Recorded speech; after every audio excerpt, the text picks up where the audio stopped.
अजातशत्रू. एखादा शब्द गोंधळात टाकणारा असू शकतो. नमुन्यादाखल अजातशत्रू हाच शब्द घ्या. आपण त्या शब्दामधला शत्रू हा शब्द पाहतो. शत्रू म्हटला की निपात आलाच. मग मग काय, घनघोर लढाया, रक्ताचे पाट अशी सगळी वर्णनं आली.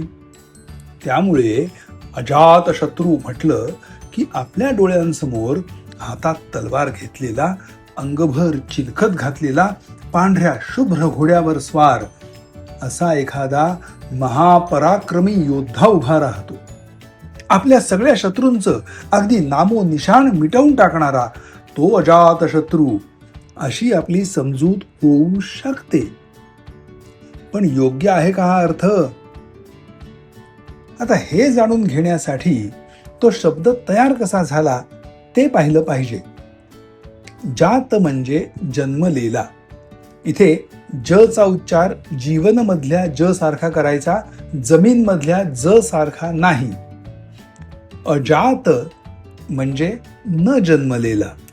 आणि मग अजातशत्रू म्हणजे ज्याचा शत्रू जन्मलेलाच नाही तो.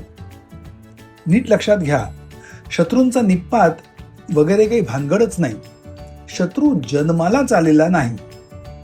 आणि हे व्हायचं तर हा अजातशत्रू अत्यंत मन मिळावू असला पाहिजे, खूप लोकप्रिय असला पाहिजे, त्याने लोकांची मनं जिंकलेली असली पाहिजेत, तो अगदी जगन्मित्र असला पाहिजे.